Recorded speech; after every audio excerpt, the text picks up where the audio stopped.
नमस्कार। सनातन विचार में आपका स्वागत है।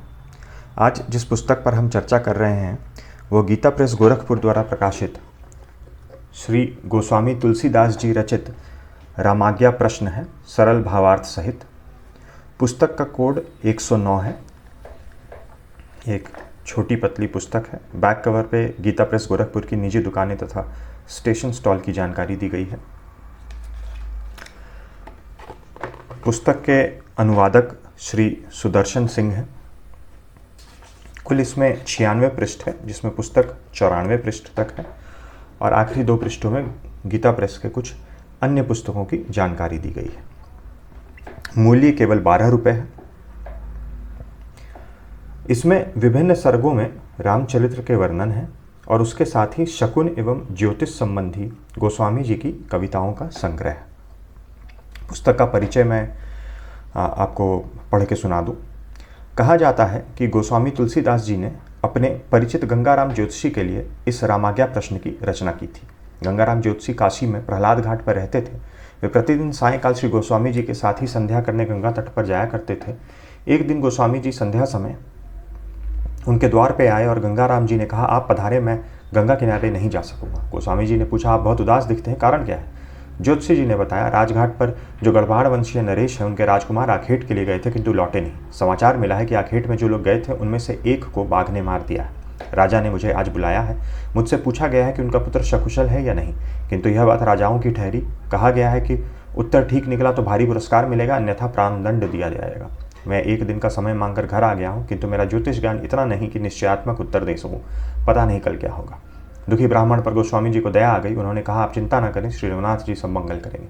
आश्वासन मिलने पर गंगाराम जी गोस्वामी जी के साथ संध्या करने गए। संध्या करके लौटने पर गोस्वामी जी यह ग्रंथ लिखने बैठ गए। उस समय उनके पास स्याही नहीं थी।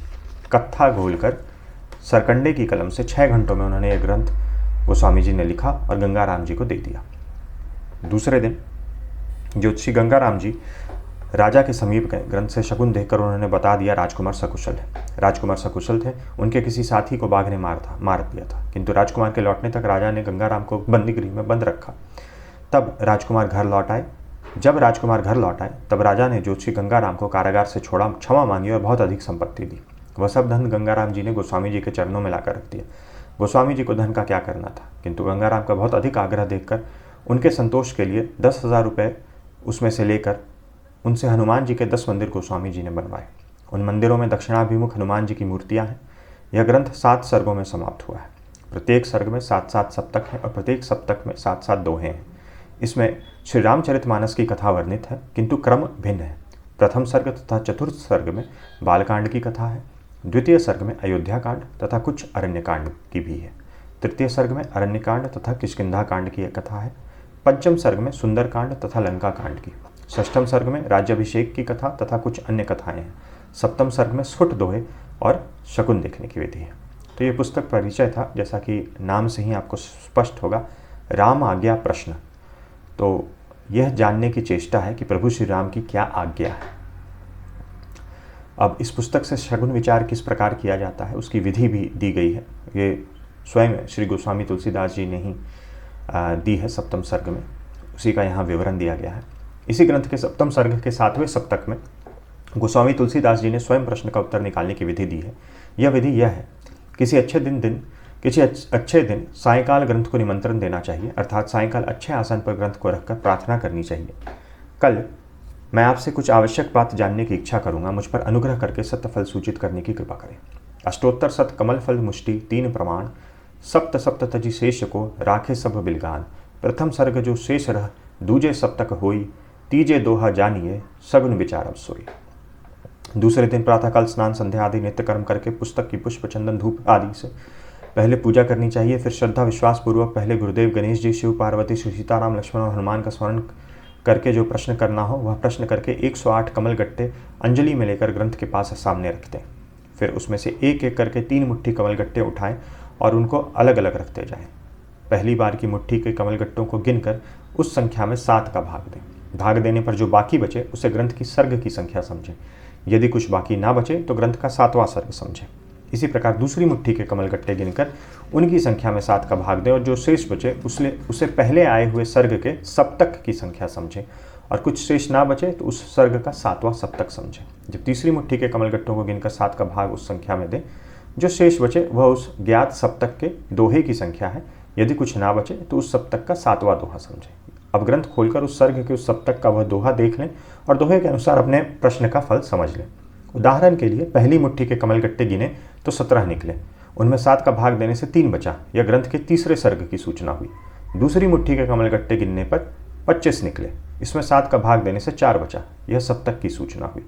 तीसरी मुट्ठी के कमलगट्टे गिनने पर 27 निकले, यह संख्या में 7 का भाग दिया तो 6 शेष रहा, जो दोहे की संख्या है। अब ग्रंथ में तीसरे सर्ग के चौथे सप्तक का छठा दोहा देखा तो वह दोहा निकला, लखन ललित मूर्ति मधुर सुमेरहु सहित स्नेह, सुख संपत्ति कीर्ति विजय सगुन सुमंगल गेह। इसका तात्पर्य है कि यदि प्रश्न सुख संपत्ति कीर्ति या विजय के संबंध में है तो लक्ष्मण जी का स्मरण करके कार्य आरंभ करो, सफलता प्राप्त होगी। फिर दूसरी विधि बताई गई है, इसमें कमलगट्टे 3 मुट्ठी कमलगट्टे निकालने की जगह पर 3 चक्र दिए गए हैं। उनमें से उंगली जब प्रथम चक्र के जिस भी संख्या पर पढ़े उसको सर्ग की संख्या समझे, दूसरे चक्र पे सप्तक की संख्या समझे और तीसरे सर्ग पे उस सर्ग के अंदर के जो सप्तक है उसके अंदर जो दोहा है उसकी संख्या समझे और फिर उसका उदाहरण दिया गया है।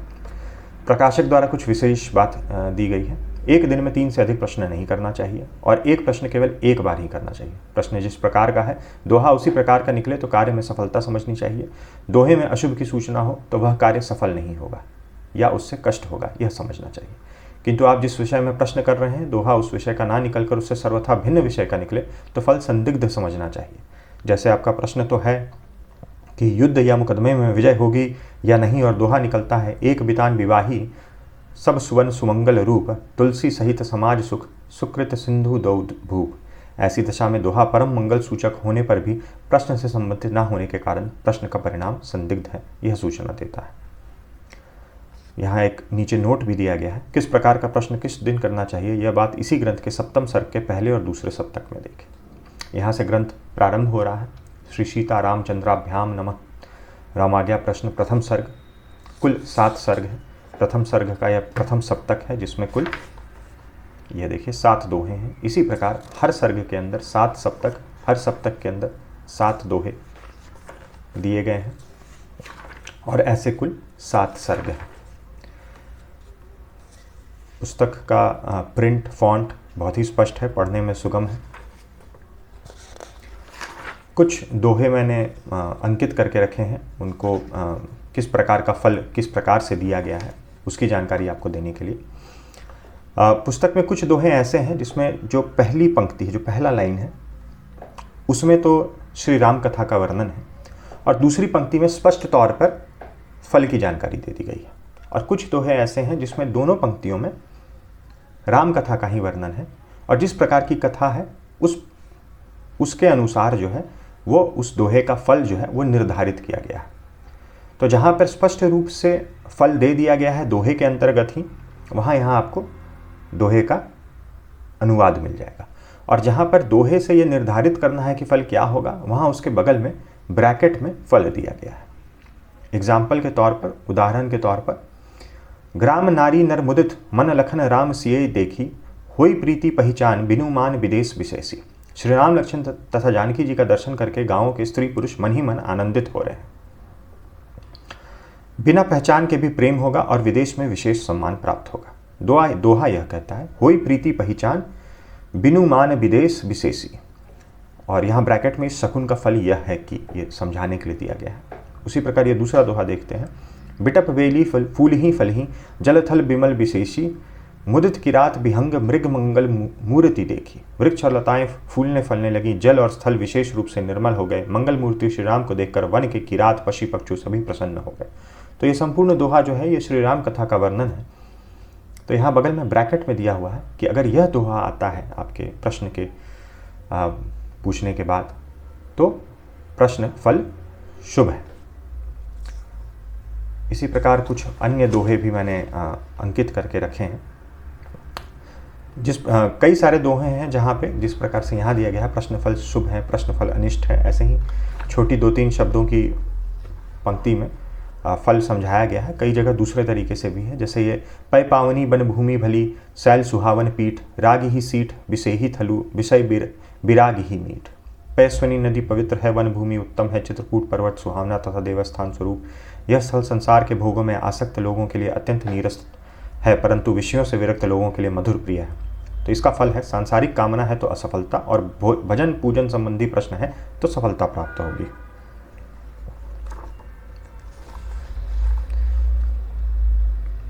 इसी प्रकार यहाँ भी दोहे हैं, विपत्ति दूर होकर सुख होगा। ये एक दोहा है जिसमें फल जो है दोहे के अंदर ही है। सरित सरोवर सजल सब, जलज विपुल बहुरंग, समूह सुहावन सगुन शुभ, राजा प्रजा प्रसंग। सब नदियाँ और सरोवर जल से भरे रहने लगे, उनमें अनेक रंगों के कमल खिल गए, बड़ा सुहावना समय हो गया, राजा प्रजा के संबंध में यह शकुन शुभ है। तो यह स्पष्ट रूप से दोहे के अंदर ही फल दिया गया है। अब यह दूसरा दोहा, भेंट गिद्ध रघुराज सन, दोहू दिसी हृदयों हुलासु, सेवक पाई सुसाही बही, साहिब पाई सुदासु। श्री रघुनाथ जी से गिद्धराज जटायु की भेंट होने पर दोनों और चित्त में आनंद हुआ। सेवक जटायु को पाकर उत्तम स्वामी श्री राम को, और स्वामी श्री राम को पाकर उत्तम सेवक जटायु को। तो यहाँ श्री राम कथा का ही वर्णन है। तो इसके आधार पर जो फल का निष्कर्ष निकाला गया है वो यहाँ ब्रैकेट में दिया हुआ है, सेवा और भक्ति संबंधी प्रश्न का फल शुभ है। इसी प्रकार कई हर दोहे के फल हैं। प्रियजन का संवाद मिलेगा। प्रश्न फल मध्यम है, हर्ष शोक दोनों का सूचक है।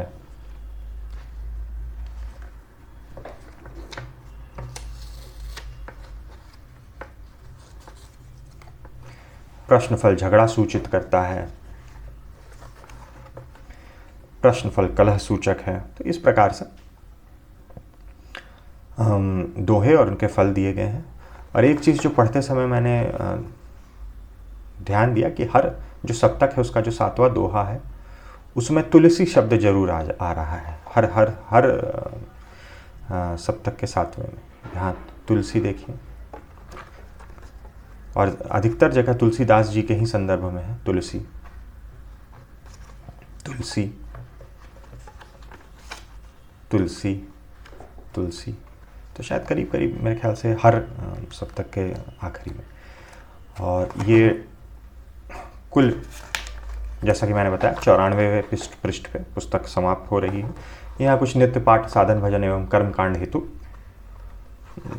गीता प्रेस द्वारा प्रकाशित पुस्तकों का विवरण दिया गया है। तो ये थी रामाज्ञा प्रश्न श्री गोस्वामी तुलसीदास जी रचित। और आशा करता हूँ वीडियो से आपको इस पुस्तक के बारे में जानकारी मिल गई होगी। वीडियो देखने के लिए बहुत बहुत धन्यवाद। मिलते हैं अगले वीडियो में।